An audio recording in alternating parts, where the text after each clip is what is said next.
So when you got a stump or a laydown that has a little something else, mixed in there with it, something that makes that one stand out, there's something about it that when that fish is swimming down through there, he's going to stop.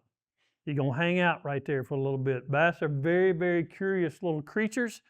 And I'm going to tell you something, anything a little bit different, they're going to explore it and they're going to hang out there for a little bit. So you really need to pay attention to those things, especially in that post-spawn situation. When we migrate into the summertime, this is probably one of my most favorite times in the world to throw a square bill. And it's not a small square bill. These are 2.0s, little Jackal Oski 2.0 is what I'll start off with. But as the day goes along, or the time goes along, I should say, the hotter it gets, the bigger the bait I'm going to throw.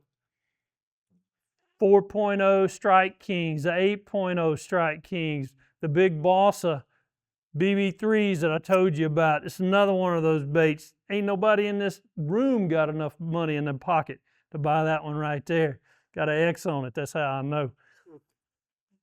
3.5, big baits. I'm hunting big bait to be around.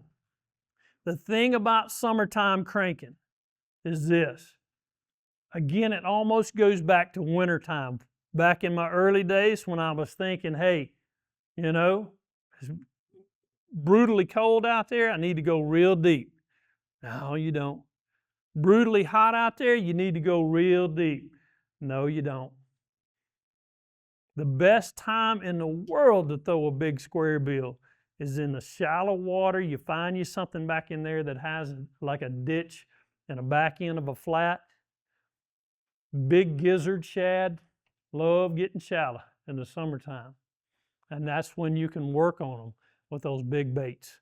The deal is, in this afternoon seminar, I'm going to show you guys a video of myself and a buddy of mine on a public body of water throwing big square bills. Water temperature is 100 degrees. No, it's not. I lied. Like 98.9. And we're catching them in 3 feet of water. Oxygen level was better.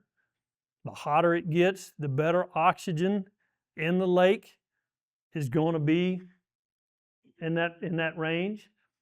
Guarantee you, anybody in this room, you get even the shortest fella in here, or gal, I'm just telling you, you jump in the water in the summertime of the year, as soon as you feel your feet getting a little bit cooler, that's how deep I want my bait to go. If it's 99 degrees up here, I promise you, your toes, they're going to be about 96, 97. Just that little bit of water temperature variance. It just seems like that's just a good comfort zone for those fish. Big baits, they're not going to dive deep. Again, I'm not worrying about making long casts. I'm worrying about making little bitty small, hitting it in the cup cast. I don't need a big long rod. I'm making a cast here to Pete, maybe here to the back wall at the most, because this is the deal. The strike zone is going to be pretty small.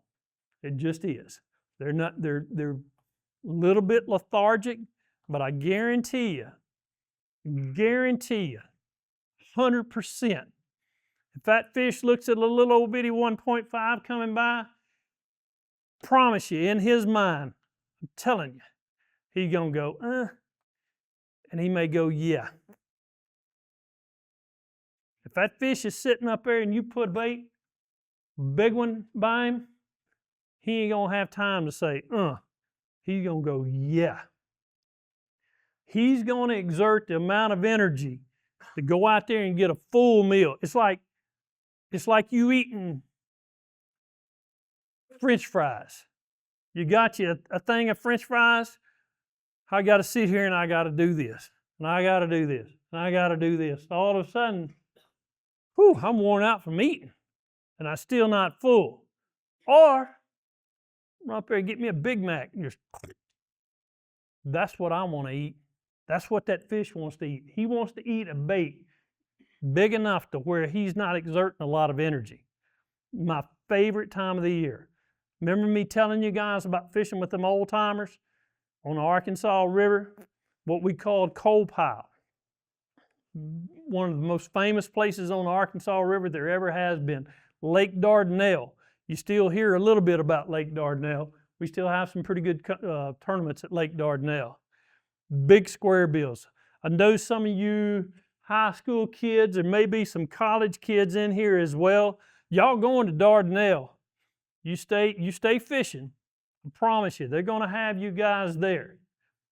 You remember this, if you don't take anything else from this deal here, if you're on Lake Dardanelle, you better have a big crankbait. A 3.5, a 4.0, something of that nature. You better have that thing tied on. You don't need but 5. So I promise you, those are going to be the deal breakers. Those are going to be the deal makers for you. Just remember that. So we got through our summertime, big crankbaits, then all of a sudden the water temperature starts falling off. It gets down into the 70s, upper 60s, and all of a sudden these fish, instead of eating big things, for some reason, they go, now we're going to start eating these little bitty baby minnows. They're cooling down, they're a little bit friskier, they're moving around a little bit more, and all of a sudden they get on this little bitty bait fish, and it is a pain in the rear end trying to cast these little old baits. I mean, it's bad. But I'm going to show you guys a handful of my favorites. These are baits that these are bite getters. I mean, they are. Fall fishing it can be brutal on you. It really can be. This is a Jackal 50 Oscar. Relates 1.0s. Who else makes something? A Baby Big O was one of my favorite fall time baits. I still got them in my box.